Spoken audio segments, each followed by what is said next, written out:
A Soraya, não sei se Soraya Davi ou Soraya Davi, minha amiga, dá um abraço para ela. Ah, então ela mesma, ó. Ela falou que no direito ninguém se excusa de cumprir a lei alegando que não a conhece, porque com Deus seria diferente. Tá reforçando o nosso argumento aqui. Obrigado, Soraya. Abraço para você, querida. E ela mandou outro aqui. Ela mandou: gostaria de saber o que o pastor Hernandes. Gostaria que o pastor Hernandes discorresse sobre a teologia da prosperidade e o estrelismo gospel que tem tomado conta das igrejas cristãs. Por que os cristãos tendem a reverenciar pessoas? Abraço. Posso? Claro. Muito bem, eu acho que esse é um grande problema, Vilela, que tem surgido na igreja. Lembra que nós falamos da apostasia, o abandono da fé genuína? O Evangelho, a Bíblia, é um livro teocêntrico, o Evangelho é cristocêntrico, é Deus no centro, é Cristo no centro. Essa teologia, ela é antropocêntrica, coloca o homem no centro. Então, tudo gira em torno do homem, para o homem, pelo homem, para o homem. Então, é como se a vontade do homem tivesse que prevalecer no céu em vez da vontade de Deus prevalecer na terra. Essa teologia olha para Deus como um despachante, um garoto que precisa atender às necessidades do homem. Como se prosperidade material fosse a expressão máxima da bênção de Deus sobre a vida do ser humano. A prosperidade é uma bênção de Deus? É. A Bíblia diz isso. É Deus quem fortalece as nossas mãos para adquirirmos riquezas. Riquezas e glórias vêm de ti, diz a Bíblia. A prosperidade, se é fruto do trabalho honesto e da bênção de Deus, é uma bênção. Nós não estamos dizendo que dinheiro é um problema, é o amor do dinheiro que é a raiz de todos os males. A riqueza é uma bênção, não só para suprir nossas necessidades, mas também para socorrer o próximo. Agora, a teologia da prosperidade está dizendo o seguinte: se você é rico, você é abençoado. Então, se você é crente, você nunca pode ser pobre, você não pode andar de Fusca. Andar de Fusca hoje virou chique, né? Você não pode morar numa casa simples, você não pode andar de ônibus, você tem que andar de carro importado, você tem que morar num apartamento de cobertura, porque você é cabeça e não caldo, porque você é isso, você é aquilo, você decreta, as coisas acontecem. Tudo furado. Paulo não passava nessa lista. O maior apóstolo, pobre, mas enriquecendo a muitos. Então de onde vem essa ideia? Essa ideia vem dessa teologia humanista, antropocêntrica, que colocou o homem no centro. Então não tem base nenhuma. Nenhuma. É furada, é falsa essa teologia. É falsa. E as pessoas veem como viram uma igreja de mercado. Igreja de mercado. Toma lá da cá. Né? Toma lá da cá, de troca, de permuta. E aí o que acontece? Vem o estrelismo. E nós vivemos num período muito grave, porque tem se tratado cantores evangélicos, cantores gospels e pregadores evangélicos como astros. Cara que não vai pregar sem definir o cachê. Cantor que exige não só um alto cachê, e eu sou testemunho disso, já vi muito acontecer, do cantor exigir o tipo de toalha que vai ter no hotel, o tipo de fruta que vai ter que servir para ele, tipo de carro que vai pegar no aeroporto, o tipo de motorista que tem que ir no carro para pegar. Então o cara virou uma estrela. E eu fico imaginando Jesus de Nazaré montado num jumentinho. Eu fico imaginando João Batista num deserto. Eu fico imaginando Paulo, que está terminando a vida dele, não tem uma capa surrada para usar no inverno. Isso não é cristianismo. Isso é um falso evangelho. Isso é um falso evangelho. Nós temos que repudiar isso profundamente. Fala, Paquito. A Emanuele Silva, ela falou aqui: vi um podcast sobre ideologia de gênero com o pastor. Gostaria de saber como a igreja deve se posicionar e acolher as pessoas da comunidade LGBT. Pode responder? Pode. Ok. É um assunto que está muito na voga, né? E muito sensível. Exato, e muito sensível. Total. Então, é muito importante entender isso. Primeira coisa, vamos dizer algumas coisas prévias para ficar claro. A acusação frequente de que a igreja evangélica é homofóbica não é verdadeira. Não é verdadeira. A igreja de Cristo, conforme o livro de Apocalipse diz, ela é aberta para todos, mas não é aberta para tudo.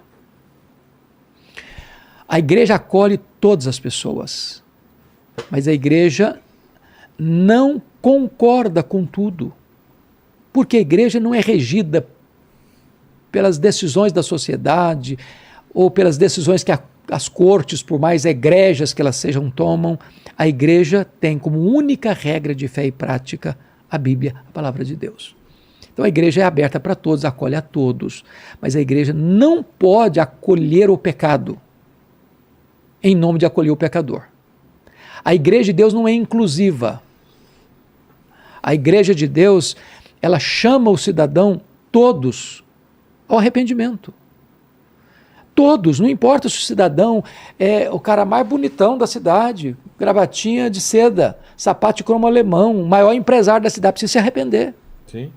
O mendigo precisa se arrepender.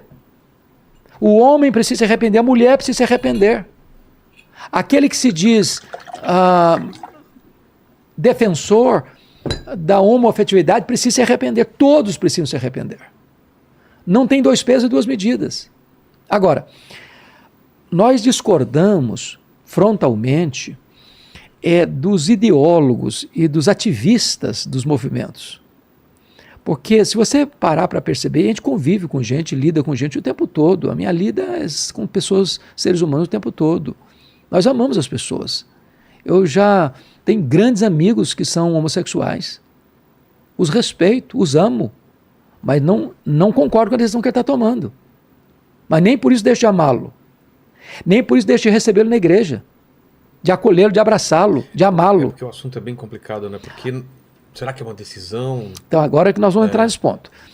O que nós entendemos, à luz da ciência e à luz da Bíblia, é que Deus, quando criou o ser humano, está lá em Gênesis capítulo 1, versículo 26, no capítulo 2, versículo 7, que Deus criou o homem e a mulher, à sua imagem e à sua semelhança.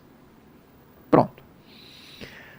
Do ponto de vista biológico, você define X, XY. Então não tem outra alternativa biológica na estrutura do ser humano. Ou ele é XX, ele é XY. Ou ele é feminino, ele é masculino. Quando um bebê é gerado, já tem na sua carga genética a definição se ele vai ser masculino ou feminino.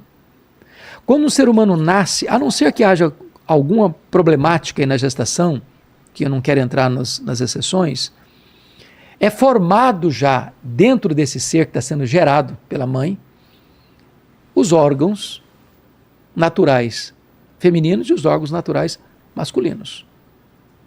Distintos. Quando ele nasce um bebê, ou menino ou menina. O que os ideólogos e os ativistas querem impor hoje nessa agenda? É que quem vai decidir isso é a criança. Ou quando for adulto. Né? Mas hoje eles estão querendo impor com criança já. Com criança já, querendo que criança já faça a definição para fazer até uma cirurgia de mudança de sexo. Essa doutrinação que é tentado fazer goela abaixo, empurrando goela abaixo, que nós não podemos concordar. Porque uma criança com 4, 5 anos, ela não tem condições de tomar essa decisão. Eu não posso concordar que você tem numa escola um banheiro onde a sua filha vai entrar com um menino e o menino vai entrar com a menina no mesmo banheiro. Ou que um marmanjo vai entrar no banheiro das meninas. Então, essa pauta, é claro que a sociedade precisa discutir as consequências dela. Acho que precisa discutir muito mesmo. Precisa discutir muito. E eu imagino, pastor, que Cristo ele andou com prostitutas, né, com cobradores de impostos, e não se isentaria de andar com todo mundo, né? Claro. Não é? Claro. Agora, Jesus nunca foi... Não é porque andou com a prostituta que ele se prostituiu. Não é porque ele andou com os coletores de impostos que ele se corrompeu. Não é porque ele andou com ladrões que ele roubou. Então, eu não preciso fazer a mesma coisa que o outro faz para amá-lo. Não é verdade? O certo, então, por exemplo, amar a todo mundo, independente das escolhas. Você respeita a decisão que a pessoa toma, mas você não concorda com a decisão. Por exemplo, uma pessoa pergunta, pastor, e se um filho de um pai, um cristão, por exemplo, chegar para ele, papai, eu sou homossexual, por exemplo. Eu quero viver a minha vida desse jeito. Qual a postura do pai? O pai vai amar esse filho incondicionalmente. Claro. Mas não vai concordar com a decisão dele. Mas, Até concordar porque não muda muita coisa também, né? muda no Talvez sentido, traga só sofrimento muda no sentido, na família, né? muda no sentido moral. Muda no sentido moral. Mas não colocar Por ele pra fora exemplo, de casa. não de jeito nenhum. Amá-lo, cuidar dele, orar por ele. Deixa eu dizer para você o que aconteceu lá na igreja de Corinto. Olha que coisa interessante, Vilela. Você sabe que Paulo plantou a igreja de Corinto. Corinto é uma cidade grega. Sim. Né? Acho que, não sei se você vai ter a oportunidade de ir lá. Já tive várias vezes. Né? Corinto, na Grécia. Não tive. Já tive várias vezes lá. Então, Corinto era uma cidade portuária, do mar Egeu, do mar Jônico, e onde havia o templo da deusa Afrodite, a deusa do amor. Então, era uma cidade fortemente marcada pela homoafetividade. Então, muitos crentes que entraram, se tornaram membros da igreja de Corinto, vieram dessas práticas. Então, deixa eu ler para você aqui, para não ser palavra minha. Ele diz assim: ou não sabeis, 1 Coríntios 6, versículo 9, ou não sabeis que os injustos não herdarão o reino de Deus? Não vos enganeis, nem impuros, nem idólatras, nem adúlteros, nem efeminados, nem sodomitas, nem ladrões, nem avarentos, nem bêbados, nem maldizentes, nem roubadores herdarão o reino de Deus. Então, está fazendo aqui um checklist, uma lista de pecados. E não é só o pecado sexual, não. Pecado do roubo, pecado da mentira, né? Pecado da impureza, né? Pecado do adultério. Então, uma série de pecados. Aí ele diz assim: tais fostes alguns de vós. Então, a ideia de que uma pessoa que hoje se diz homoafetivo, que nunca pode mudar, que sempre vai ser praticante disso, isso não é verdade. Eu conheço muitos amigos meus, missionários, pastores, cantores, cristãos, que foram dessa prática. Mudaram, inclusive, o corpo. Você acredita em ex-gay? Eu nunca vi, não. Eu já vi muitos. mesmo? Muitos. A igreja de Corinto era formada deles, que se converteram a Cristo e Jesus mudou a vida deles, que se casaram, tiveram filhos. Então, Então a gente fala de duas coisas. Primeiro, não pode ter o preconceito. Segundo, devemos amar todas as pessoas. Todas as pessoas. Agora, terceiro, na tua opinião, é isso que eu não entendo, é aceitar, porém... Porque não tem um efeito prático você falando que está errado, mas você tem que aceitar. Então, assim, você ama incondicionalmente. Exatamente. Ah, então. Por exemplo, eu não amo meu filho, minha filha, porque ele só tem virtudes. É claro. Você ama incondicionalmente. Eu amo incondicionalmente. Exato. Se o meu filho errar, meu filho, eu discordo de você, mas eu te amo. E não é só nessa área sexual, em quaisquer outras áreas da vida. Nós amamos incondicionalmente. A igreja tem a porta aberta para todos. Eu não conheço um caso, pelo menos de forma explícita, clara, que a igreja incita a violência.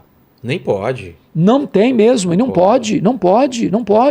Nós temos que amar as pessoas, cuidar delas. Esse caso do André Valadão, é muito grave, né? Eu acho que eles distorceram as palavras dele. Distorceram, se você pega o discurso todo dele... Porque o trecho que pegaram dá a impressão que ele está incitando... Qualquer palavra nossa, filho, se recortar... Se você recortar... Tem outro significado. Tem outro significado. Então não recortem, que coloque inteiro o papo aqui, né? Então, o que é mais importante é assim, nós cremos que todo ser humano foi criado à imagem e semelhança de Deus. Nós cremos que todo ser humano traz a imagem e semelhança de Deus. Nós cremos que todo ser humano é digno de ser amado, respeitado, honrado. Agora, nós estamos dizendo que nós não concordamos com todas as escolhas que o ser humano faz na vida. E não só na área sexual, em quaisquer outras áreas. Nós somos contra que um político seja corrupto, nós somos contra que um empresário seja corrupto. O Paquito quer fumar aquele cigarrinho de artista dele lá. Nós somos contra que uma pessoa use drogas. Aí, Paquito. Somos contra. Nós somos contra que uma pessoa seja mentiroso. Nós somos contra que uma pessoa invada a propriedade alheia. Nós somos contra que uma pessoa cobice o que é do outro e violente o outro para tomar o que é do outro. Somos contra. Então, quando eu digo nós somos contra, filho, estou dizendo que a Bíblia, a palavra de Deus, se posiciona sobre isso. Não é uma opinião minha. A opinião minha teria muito pouco valor. Muito pouco valor. Mas quando eu estou estribado na palavra de Deus, não é autoridade minha, é autoridade de Deus. Se alguém quiser brigar, tem que brigar com Deus, não é comigo. eu só queria reforçar muito, que é muito importante nos dias de hoje, né, que a gente vive num tempo de ódio, de gente xingando e maltratando as pessoas, que não usem a palavra de Deus para matar, para perseguir, bater, perseguir. De jeito pessoas, nenhum. Seja lá por Quem causa de for. política, por causa de... Nós vivemos num mundo de extremismo. gênero, de qualquer coisa, né? A gente Nós estamos vivendo uma sociedade Exato. estressada E demais, não pode, iracunda demais. Como a gente falou aqui, é uma coisa que precisa ser conversada. Eu discordo de alguns pontos, mas eu discordo muito respeitosamente do que a gente está falando aqui. Eu acho que as pessoas têm direito de pensar diferente, agir diferente, e aí tem uma interpretação da Bíblia, né? Segundo você está falando, a Bíblia diz tal coisa, e tem pastores que já vieram aqui que pensam diferente. Caio Fábio, por exemplo, pensa bem diferente. Eu não quero entrar em nomes, sim. em nomes. Não, mas é melhor não. Mas eu só quero dizer o seguinte, a Bíblia não é um livro dúbio. Mas não tem interpretações diferentes? Não, pode ter. Veja bem, nós temos regras. Tá. Na ciência jurídica tem também chamada de hermenêutica. Depende do juiz, né? Hermenêutica. Hermenêutica é uma lei, é uma ciência de interpretação. Então, quais são as regras principais? Tá. A Bíblia interpreta a Bíblia. Segundo, um texto obscuro precisa ser lido à luz de um texto claro, e não o contrário. Terceiro, a Bíblia não entra em contradição. Nem o Velho Testamento. O Velho Testamento tem muita coisa lá. Não, varão. É não porque podia às vezes. Comer isso, não às podia vezes, fazer aquilo. Você vai entender por quê. Você está falando de leis cerimoniais para um povo que tem 2 milhões de pessoas num deserto, Exato, sem higiene básica. E se você perceber, a medicina do livro de Levítico tudo é a mais avançada do mundo da época. Total. Então, a Bíblia é um livro consistente. Por quê? E entender também o tempo histórico que ela foi escrita. Mas o tempo histórico dela, isso é muito importante dizer aqui. A Bíblia não é um livro sazonal. A Bíblia não é um livro que só foi útil para aquele tempo, que hoje não é mais. Não, a Bíblia ela é eterna. Ela é permanente, ela é inerrante, ela é infalível, ela é inspirada, ela é suficiente. Ela não foi o livro do passado. Entendi. Não, hoje os tempos mudaram, a cultura mudou, hoje decidiu na corte A, na corte B, na corte C, que não é mais assim, agora mudou, a Bíblia não serve mais. Não, a Bíblia continua sendo a palavra de Deus. É lamentável, inclusive, que a Bíblia seja um livro proibido em alguns lugares. Sim. Que não se tenha uma Bíblia nas bibliotecas. Não tem? Tem proibição para que haja Bíblia em algumas bibliotecas. Em algum... Então, não pode. A Bíblia é o livro dos livros, é o livro mais lido, mais publicado no mundo. Com certeza. Isso não até por uma questão de cultura geral. Até por uma questão de cultura geral.